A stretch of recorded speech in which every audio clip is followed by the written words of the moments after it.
Welcome to the People's Health Briefing, a component of the Trusted Voices campaign. I'm Dr. Naha Balada from Roots Community Health Center, reporting for the week of August 29th, 2022. After a brief COVID status update, I will talk about Paxlovid, whether it's of any benefit for folks under 65 years of age. I will also talk about the so-called Omicron Booster, as well as the commercialization of the COVID-19 response. And I will end with a brief MPX update. As health professionals rooted in Oakland, serving some of the people most vulnerable to getting and suffering from COVID-19, we are here to cut through the noise to give you information you can use to make choices that will keep you, your loved ones, and your community as safe as possible. The goal of the People's Health Briefing is to empower you with our best knowledge and thinking every Tuesday morning. Currently in Alameda County, total cases over the previous 14 days is continuing to come down. Last week we were at about 5,500. Now we're at about 4,500. So going in the right direction there. With respect to case positivity, we're just about the same at 7.9% positive tests. And of course, these are laboratory confirmed tests. So this doesn't count all of the home testing, but it's exactly the same as when I reported last week. In terms of hospitalizations, unfortunately, we're a bit higher than what I reported last week. We're currently at 129 individuals in the hospital and 23 of those in the ICU, and that's compared to 128 and 19 last week. And so we're still seeing this zigzagging up and down as it relates to the hospitalization, hoping that's an overall downward trend, but it's still a little bit early to say. And as I mentioned, just a little higher than it was last week. So we'll continue to keep a close eye on that. And nationwide, we're seeing that we're still over 400 deaths per day from COVID-19. So this is still quite high. As a reminder, around the June-July timeframe last year, we were somewhere around the 250 deaths per day. And that was before we had these great oral treatments that I'm going to talk about in a moment. So currently just plateauing at way too high of a level, between 400 and 500 deaths per day. And so this is obviously very concerning, and we'll continue to keep a close eye on that. In terms of our variant proportions, we're still predominantly with BA5. Right now it's 88.7%, last week 89%. So really the BA5 proportion, interestingly, has not changed much. But BA 4.6 is increasing. That's shown in dark blue on the CDC variant proportion tracker here. And it is now at 7.5%. It was 6.3 last week. And BA4 appears to be the one that is decreasing a bit. So not sure what all that means, but we're certainly dealing primarily with these BA4 and 5 subvariants of Omicron. And so Omicron is what we're dealing with, and it's also what the vaccine manufacturers are targeting for a booster to be coming out in the next several weeks here. And so we expect to see it in the month of September. Both Moderna and Pfizer have submitted their applications to the FDA. They've asked for emergency authorization for their booster shots that target the Omicron BA4 and BA5 subvariants. For Pfizer, this is for individuals 12 and up. For Moderna, this is for 18 and up. And what we've been seeing in the headlines is that neither of these companies have clinical trial data in humans for the vaccine. So I just want to unpack that a little bit.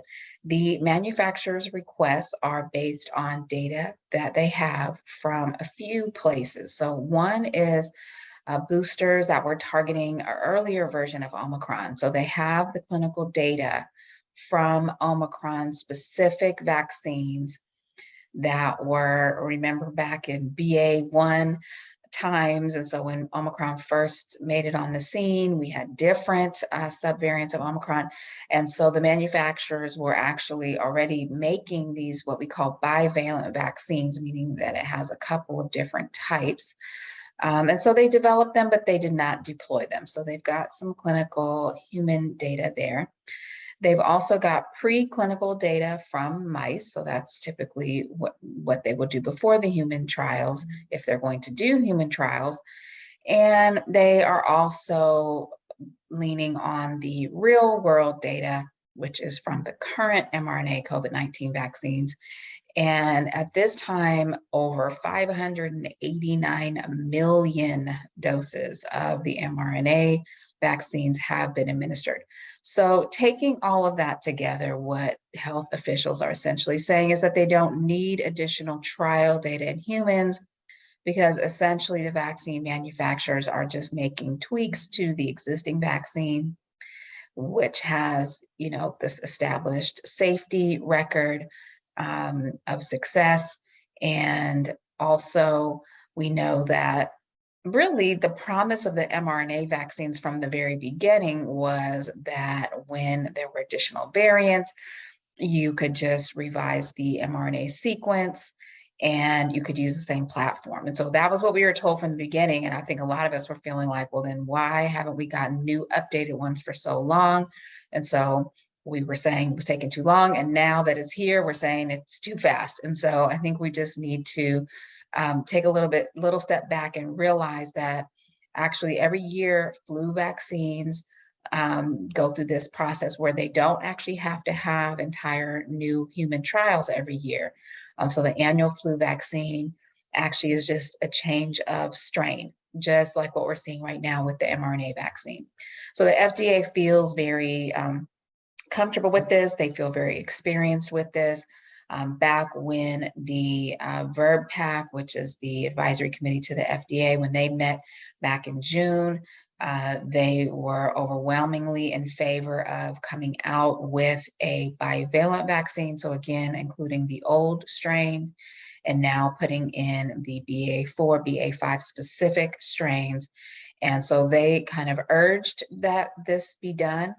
And so at this point, the FDA is stating that it has no new concerns or questions about this. So they're not actually going to have the VRBPAC committee provide input onto this. They are going to go ahead and proceed with their assessment and evaluation. And then once they make a recommendation, that will go to the CDC for their final approval and recommendations. There is an advisory committee for immunization practices meeting that is set for September 1st and 2nd. They haven't put out the agenda yet. I would guess that they would be discussing this, but I think the bottom line is that modifying the vaccine to include different virus strains, this doesn't usually require any change in any of the other ingredients. This is hopefully a fulfillment of the promise that was the mRNA vaccines from the very beginning. Also wanted to say that the bivalent vaccines and even multivalent vaccines are actually very common. We do this with a number of different vaccines, like pneumococcal vaccine, where we'll just have a number of strains that are being covered in one vaccine. So they're common. We have experience with this, and we also have experience with the strain updates like we did with the flu vaccine. So all of that should be reassuring. And we're told that after the Labor Day weekend is when we should expect to hear something, and that these vaccines should be made available in the month of September. So we will definitely be waiting for that. So definitely, if you have not received any booster dose in this year, 2022, you are likely going to be due for your booster. I will discuss more of the specifics once the CDC makes its final recommendation, because we are waiting to see what they're going to say about the different age groups and the intervals and so on. But definitely, if you haven't had a booster in 2022, you should be gearing up and getting ready for that coming soon. The next thing I want to talk about is Paxlovid. There was a recent article published in the New England Journal of Medicine, and it was looking at Paxlovid, and all the headlines have been saying that Paxlovid is not of any benefit for folks under 65. And I think these headlines are maybe a bit premature, and I'm going to walk us through how we should maybe be thinking about this. But first, I'll briefly review what this study was about. It was looking at Paxlovid, and it was looking at severe COVID-19 outcomes during the Omicron surge. This study came out of Israel. It was looking at 3,902 patients, 40 and up, who received Paxlovid. And what they found was that in patients 65 and up, the rate of hospitalization due to COVID-19 was actually reduced by 75%. So 75% reduction in hospitalization for individuals 65 and up when they took Paxlovid. And with respect to death, mortality was reduced by 79.5%, so almost 80% reduction in death for those 65 and up. And this was seen whether the patients were vaccinated or unvaccinated. So for 65 and up, this is a no-brainer. You are reducing hospitalization by 75%, reducing mortality by 79%, and this is whether vaccinated or not. And so this is a really important finding because the original trials were really looking at unvaccinated individuals, and now we have evidence that really shows that that even for folks 65 and up who are vaccinated, this is a lifesaver and it is sparing hospitalization. So please, let's not hesitate at all for anyone 65 and up who catches SARS-CoV-2 and go ahead and get started on that Paxlovid within the first 5 days. Now, when they looked at the below 65, and what they did was they looked at 40 to 64 and found that there wasn't a statistically significant difference in terms of hospitalization and death, although more deaths and more hospitalization occurred in the non-Paxlovid group. The numbers just weren't really big enough, and you'd have to do a much larger study, I think, to really be able to demonstrate an effect. And the other issue is that they kind of didn't slice and dice it as much as I would have hoped. They just sort of looked at the 40 to 64. And I do wonder if they had looked, for example, at 60 to 64, would they have seen a difference? We don't know. These were all kind of looking back. So, a retrospective look. And so we're not really controlled for all the different things that we would be in a trial. But all that being said, I don't think it's quite as conclusive as some of the media headlines might want to make it. One thing that I thought was of note was that in all the age groups, so under the 40 to 64 and the 65 and up, the variables that were most strongly associated with high rates of hospitalization were a lack of prior SARS-CoV-2 immunity. So that means they never had caught it before and they had never been vaccinated before. So even if they were to get the Paxlovid, they were more likely to be hospitalized if they didn't have prior immunity. And also if they had a previous hospitalization. So those were two of the variables, regardless of age, that were associated with more hospitalization.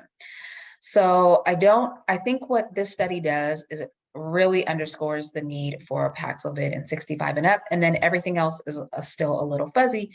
So I wanted to go over a couple of other studies that give us more evidence, because none of these studies are actually big enough or standalone. None of them are randomized, double-blinded controlled trials, so we don't have that gold standard evidence that we would want to have.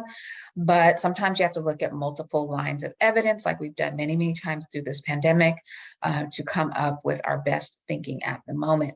So the next study I wanted to talk about is also a retrospective study. They basically took cohorts of individuals 18 and up, and actually the mean age here was 58 years old. And they looked at folks who were vaccinated and then caught COVID-19, and they looked between December 1st, 2021 and April 18th, 2022. So all Omicron, just like the prior study. And after they did all the matching, they ended up with 1,130 patients in each group, in each cohort. And what they found was that vaccinated adults who took Paxlovid had a 45% reduction in the risk of going to the emergency department and a 57% reduction in their risk of being hospitalized.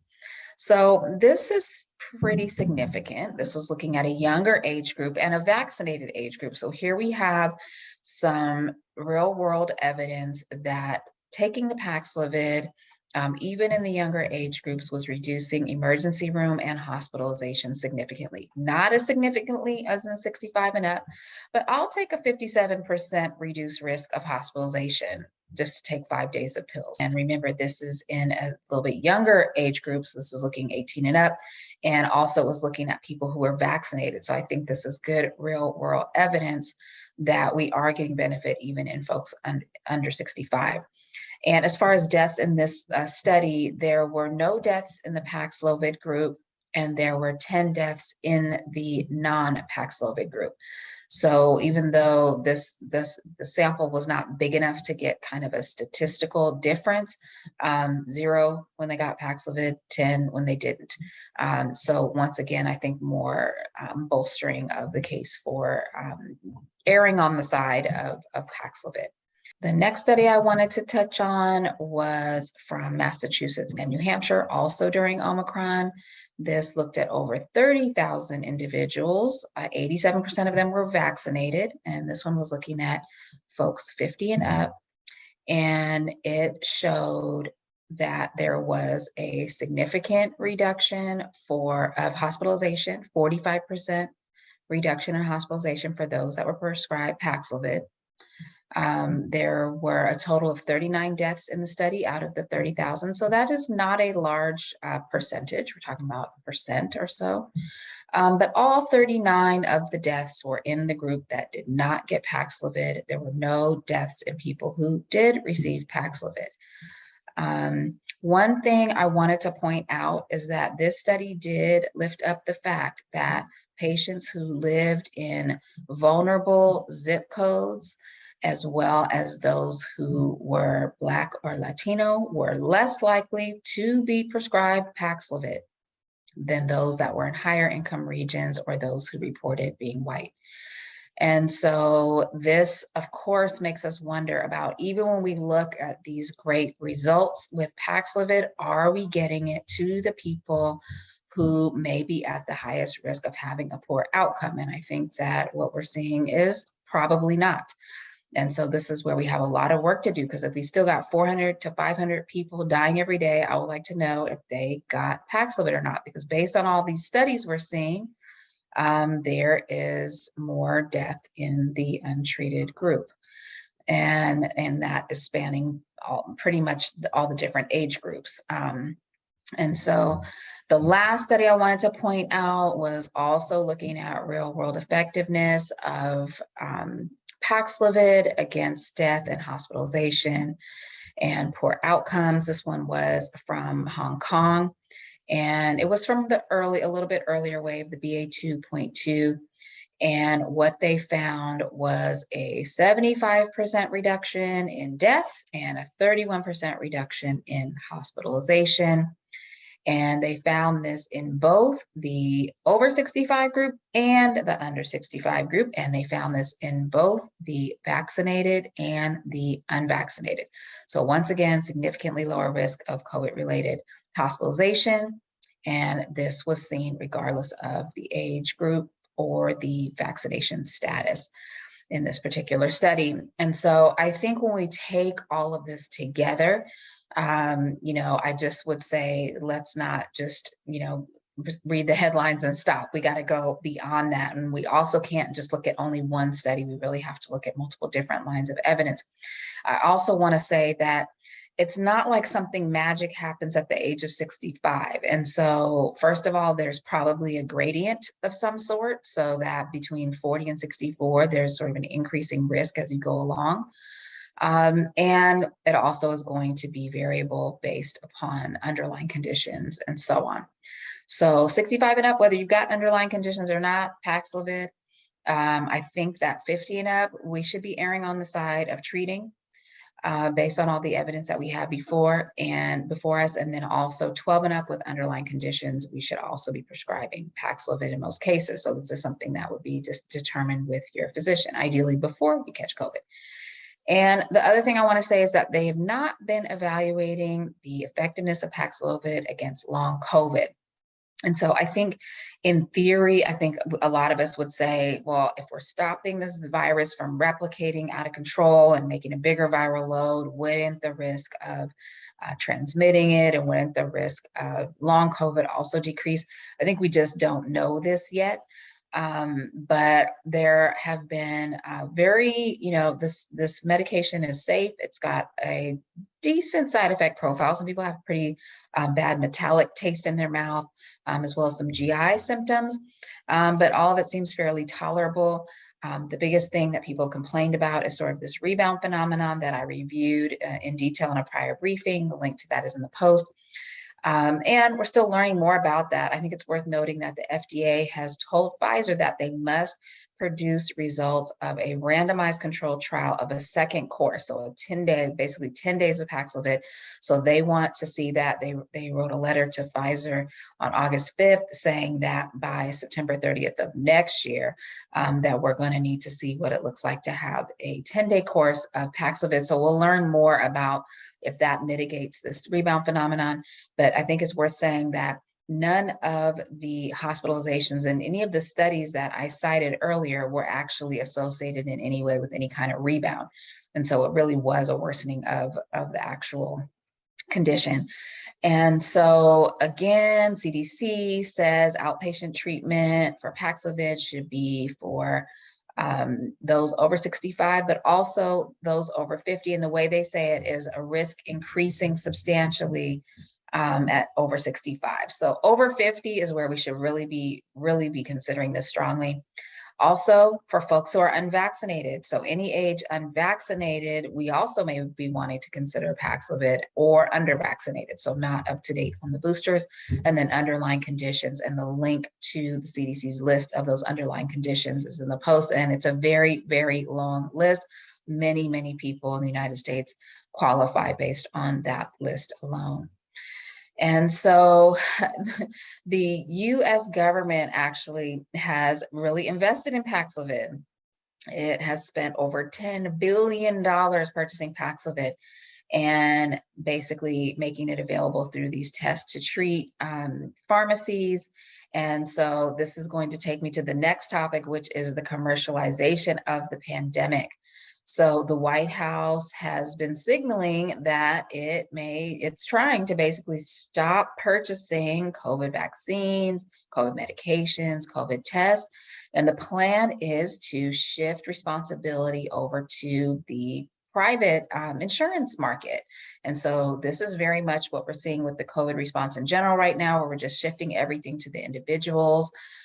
We're getting rid of most mitigations, a lot of the public health interventions, and we're just leaving everything up to individuals. So that means if you don't have insurance, you could be out of luck, or you will be, sort of at the mercy of what the insurance companies decide they're going to want to cover. So there's really nothing that would preclude insurance companies from coming up with their own criteria of when they'll pay for patients to receive Paxlovid. And so we'll have to see, how much the stuff costs if you're uninsured once the government stops chipping in for it. And so I will quote something that Dr. Jha, the White House coronavirus response coordinator, said. And this was at a U.S. Chamber of Commerce Foundation event. And so what Dr. Jha said, and I quote, is one of the things we've spent a lot of time thinking about is getting us out of that acute emergency phase where the U.S. government is buying the vaccines, buying the treatments, and buying the diagnostic tests. My hope is that in 2023, you're going to see the commercialization of almost all of these products. Some of that is actually going to begin this fall in the days and weeks ahead. So this is in motion. And so this means we will have to start to access these things through insurance, and we'll have to see who's going to be covering what and to what degree and so on. And as part of this move, the free home test program will be suspended this Friday, September 1st. So please go to the USPS site and order your test kits. So the link is in the post, and you can get yourself 8 tests. That will come in 2 different packages of 4 each. And when you've met your limit, the site will tell you that this address has gotten too many. And so if you have a lot of people in your household, you may not really have enough to go around or to last you for very long. And so Friday, September 2nd, this program will be suspended. And there's a link of where to go to find out information. And basically it's going to take you to a place that tells you where you can purchase them. So once again, this is becoming a commercialized response. And so at this point, what I could tell you is please go to that site, order as many as you are eligible to get. And then after that, I know that many of us community health centers, Roots included, are continuing to distribute rapid tests as long as we get them. We also don't know when we'll stop getting these things, but we do know that there are major cutbacks happening everywhere in terms of the COVID response, and that this will get folded into the commercial insurance market. And we will certainly be reporting out on what Medi-Cal will be covering or not. So in the meantime, we still want to reduce COVID transmission because it is still rampant. We're still losing too many people. And it's the same advice. We're going to mask. We need good ventilation in our indoor spaces, as well as filtration of the air. We're still going to try to keep some spacing, some hand washing, sanitization, but really the main things are on that top row there: a good high quality filtration mask in indoor settings, as well as good ventilation and filtration.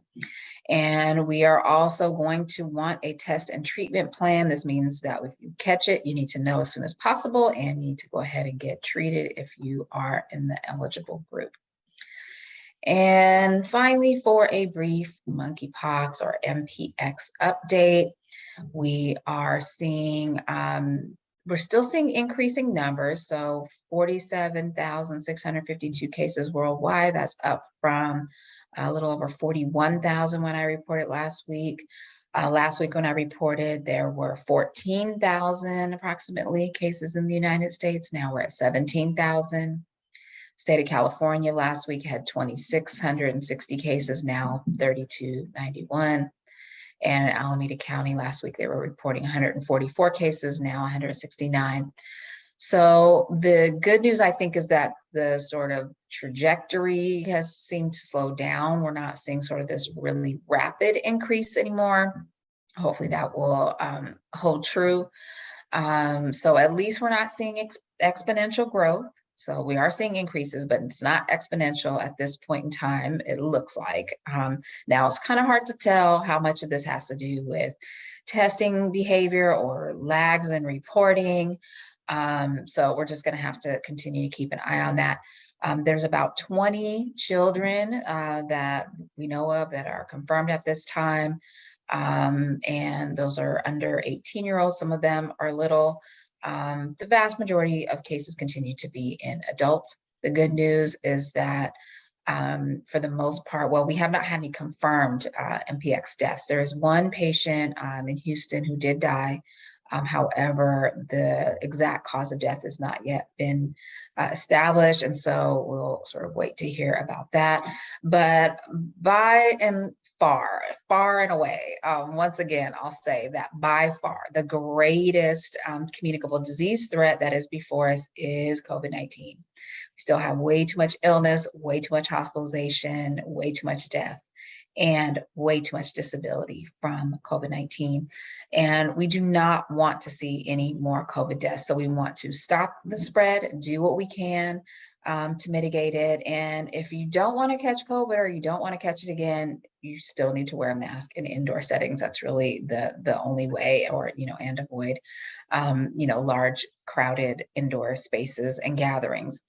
And since we're down to, that individual decision making and choice being really the only thing we have to kind of rely on at this point, please make sure you're up to date on your vaccine. If you don't have a primary care doctor, please get one. Make sure you know how to reach them before you need them. Make sure you know what your treatment plan will be in the event that you catch SARS-CoV-2. And as always, maintain a balanced diet and good activity and exercise. Get out, get some fresh air, manage your stress levels, and get a good night's sleep. Thank you so much for joining us. Next week is a short week with the Labor Day holiday, so we will see you the following week on the 13th. See you then.